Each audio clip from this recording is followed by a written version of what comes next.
Hey. This is Lisa A., and you're listening to Who's That Star on LCC Connect at Lansing Community College. Who's That Star is a behind-the-scenes show where I sit down and talk with the employees at the college.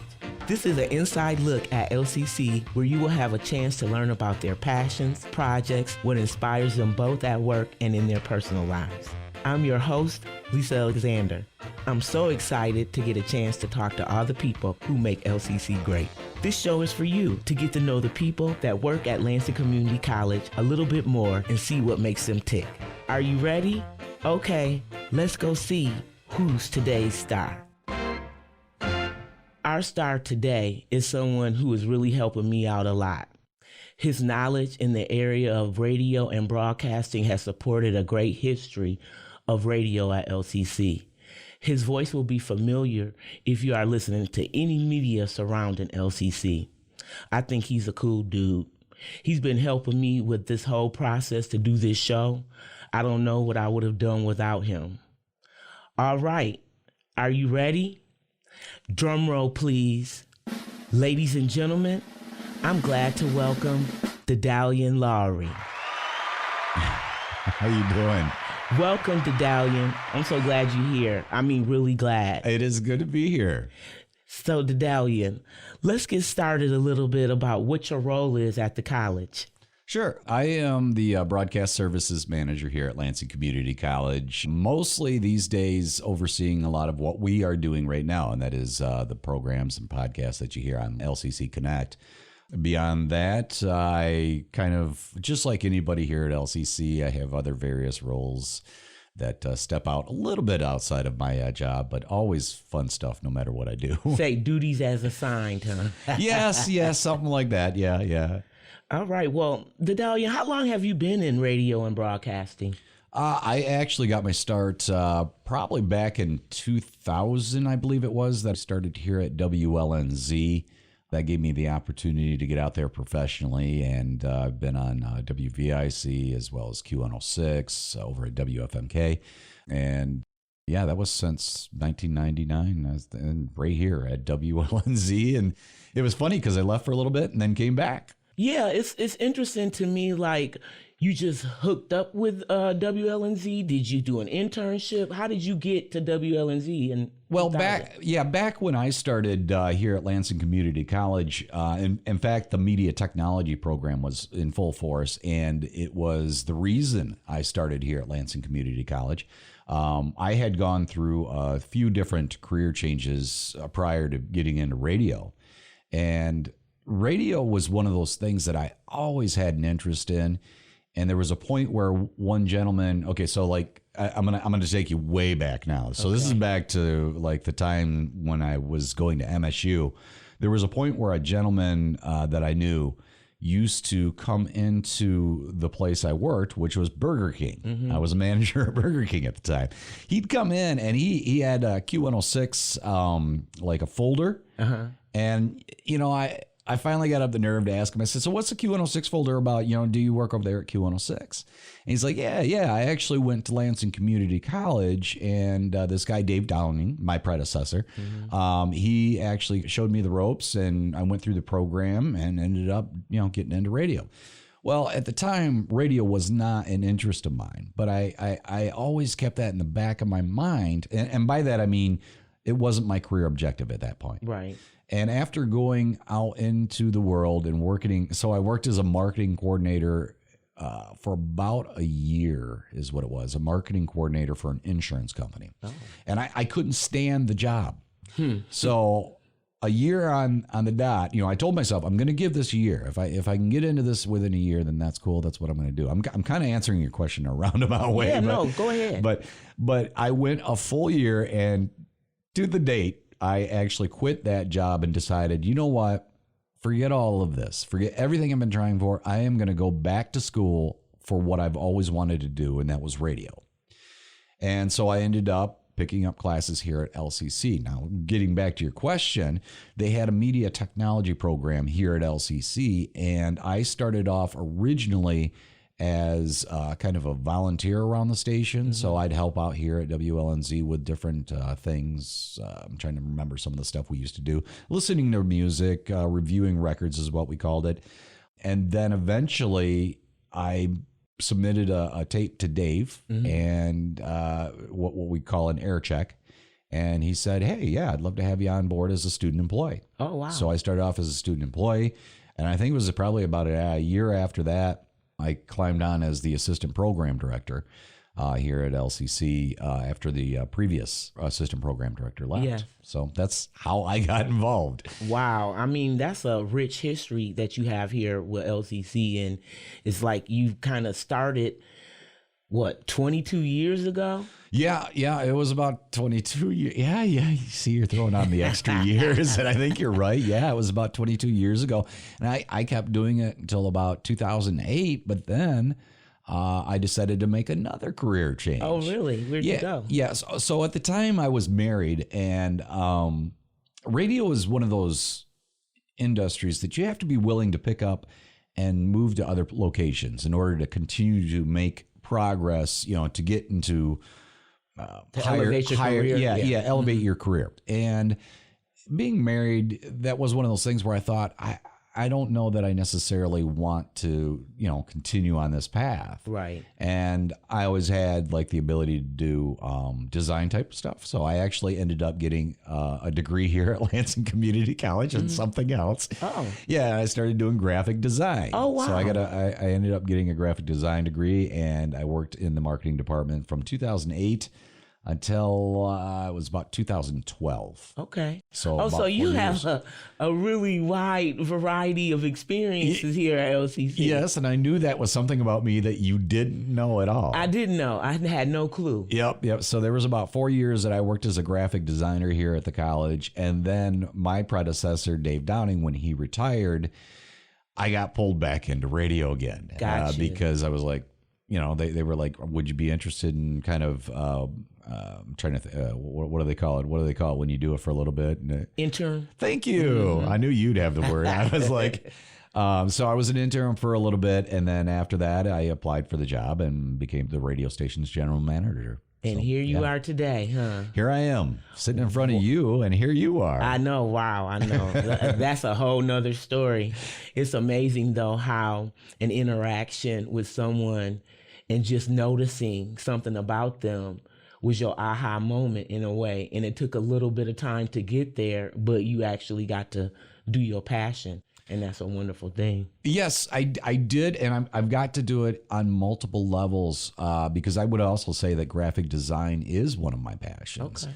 Art is one of my passions. And I have been fortunate that here at LCC, I don't know if they've let me or if it's just a matter of because of my interests, I usually seem to be able to incorporate a number of different things that I love to do in one job. Right, yeah. And that has been awesome. It has been a great part of being here at LCC. Yeah, I think that's a really cool part of the opportunity to work here. Yeah. Is that you get to explore your interests outside of just your main job. Mm-hmm. I'm an academic advisor, and now I'm on the radio. And that is true. And the funny thing, too, is even as a graphic designer, in the marketing department, there was a point where I actually got to write radio spots, come down here, record those. So, again, I'm still doing, different things that go beyond the job description.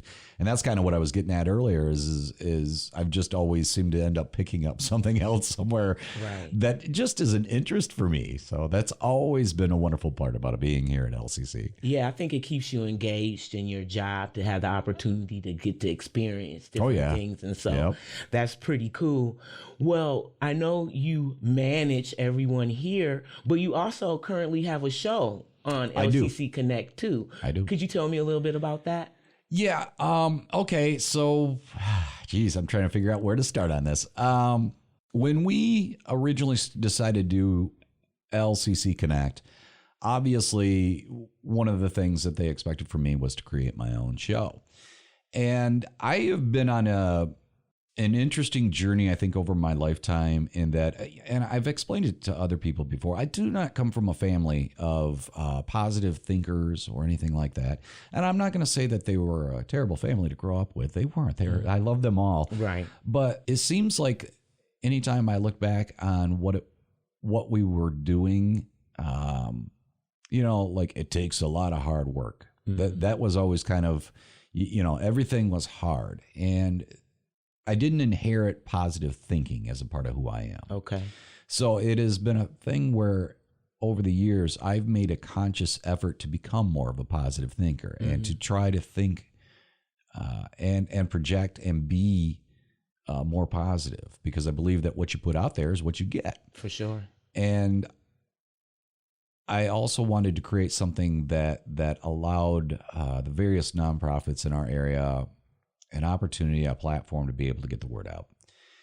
So the goal was to stretch myself a little bit outside of my comfort zone, because that's the other thing is I as you can tell, I'm getting more comfortable with talking about it, but I haven't always been very comfortable talking about positivity or even the objective of trying to be more positive. And that was my goal for me personally. But in addition to that, the idea was to put that positivity out there, because again, put it out there and it comes back. Whether that be me personally or for the college in general, because I do believe that is a great thing for the college to offer this as a platform for these nonprofits to help them get the word out, something that is beyond the college. And very often, even today I had an interview with a young man who had such a beneficial experience at Lansing Community College that he would not probably be doing what he is doing. You'll have to wait for the episode. Okay. But he would not be doing what he is doing. And he is working with youth and doing some wonderful things out there. So that's awesome. Wow. And that's the goal of Shining Stars. Wow. That's a good premise. Thinking sometimes prevents you from doing a lot, reaching your goals, and to have positivity in your life and how it can change it. It's a good goal for everybody. Do you consider yourself automatically a positive thinker, or no? It's going to become my show. I know, right? No, I struggle with that too, because I think that, like you, my parents were, really good people, but we had that work ethic, and that you have to really make sure that you do this and have a contingency plan for that. Right. And it was like, sometimes that takes out the fun of it. And so, and I can even tell you that even on, originally I went to Michigan State University. That's where I got my first degree. And when I went there, my parents, and again, God bless them, they're wonderful people, but they didn't instill in me the idea that you should do what you love. It was, you want something to go to school for, something that is going to be a safe bet where you're going to make a good living at. You sustain you. And that was because, we didn't have a lot of money growing up, and I completely understood that, but they instilled that fear in me. Right, exactly. Where everything is scarce and you need to make sure that you're covered. Right. Whereas I feel like if they had pointed me in a different direction earlier in life, and I'm not by any means blaming them. Oh, sure. But it's one of those things where I wish they had told me, find something you're passionate about, something that you love. I probably would have been a little bit further down the road faster than I am now. Whereas I feel like I've finally gotten to the point where I've almost figured out what I want to be when I grow up. Yeah, but I think you took the chance, right? I did several times. You stepped outside of the comfort zone, and you thought about what you wanted to do, and you made a plan to get there because you were passionate about it, and you've become successful at that because of your passion. And I know I told you how I am amazed when I hear you on the radio. I'm like, this is for real. You know, like your voice, your training, you know, this is a really serious craft for you and you do it well. And so I appreciate the love. I'm just so glad that you stuck with it and didn't let what people, even our parents, even they love us and they have good intention and their experiences are different from ours. But you were still able to find and do what was meant for you and bless us all. So that's a great thing. Thank you. But you know, Daedalian, I've heard a lot about what you do at LCC. Do you mind telling me something that you're passionate about doing outside in your personal life? Oh, I'm afraid it's probably going to come back to LCC no matter what I do. Okay. The one thing that I probably should share more, and yet I don't. I'm not completely comfortable with it. And it's writing. I write poetry. Oh, really? I do. It's goofy poetry, though. Are you familiar with Shel Silverstein? No. Okay. Shel Silverstein was a writer. I think he goes all the way back to the late 60s. Anyway, he did. I'm trying to even think. See, this is the thing. When I'm sitting in front of the mic and somebody's interviewing me, I have a hard time thinking for sure. Anyway, he did a number of wonderful poetry books that were more goofy poetry, and that's kind of what it is that I do. Beyond that, I write short stories, and this is the part that relates back to LCC. We used to do, as LCC Radio, we used to do these radio plays, and I wrote, I want to say 3 of those. Oh, wow. From scratch, where it wasn't, you know, and I also did a number of adaptations, like I did Santa Claus Conquers the Martians was a really terrible 60s movie. Are you familiar with it? No, I'm not. It was awful, so I rewrote it to be called Santa versus the Martians. So I did that one. I did a rewrite, a radio adaptation of Little Shop of Horrors, not the 80s version, but the original, which is just an awful movie too. Wow. But they are fun to rewrite, and you can add your own humor into it. And then I turned around and wrote The Great Christmas Caper, which was one of our radio plays, and one called Anti-Claus, which was all about Santa Claus's aunt. Wow. So, okay. Now that's a different spin. I totally wasn't thinking, I don't know what I was thinking. Well, I was thinking like anti-Claus, like not for Santa Claus. But you were thinking correctly. Okay. It was a play on words. So the idea was that she was up against Santa and trying to defeat Christmas, but at the same time, she was Santa's aunt. Right. Oh, okay, cool. That's pretty sweet. That is a play on, yes. For sure. Yes. So, wow, it sounds like you have exciting career. Oh, golf. Golf is the other thing I'm passionate about. Okay. So are you good at golf? No, I'm terrible, but I love it. Sorry. Go ahead. No. I mean, do you do it regularly? Like, are you since the weather's breaking now, are you looking forward to this? Like, is this something you got to do or? I am itching right now as we are getting a little bit warmer. And actually, I'm on the LCC Golf League too. So. Oh, yeah. I've seen pictures. I've known a couple of people that have played on the golf league. I have not really had much experience playing golf. It looks like it's fun when you go to the different holes and they have, this beverage or this snack. That's the part that I'm looking at. I'm not really trying to walk around, and I want a golf cart. But yeah. The golf carts are fun always. That's cool. Well, Daedalian, I'm so glad that you took time today to come and talk with us. I think we've learned a lot about you. It's exciting. And is there anything else you want to say before we hit the road? I don't know. How are you feeling about this? You think you're going to do the show on the reg? Yeah, I think I can do it. I think with your help and people's grace, I'll be all right. Then I think you got it down. Lisa, thank you. All right. Well, thank you. You've been listening to Who's That Star? I'm Lisa A., and you can listen to this episode of Who's That Star and other shows from LCC Connect anytime online at lccconnect.org. Thank you for listening. Catch me next time to find out who's that star.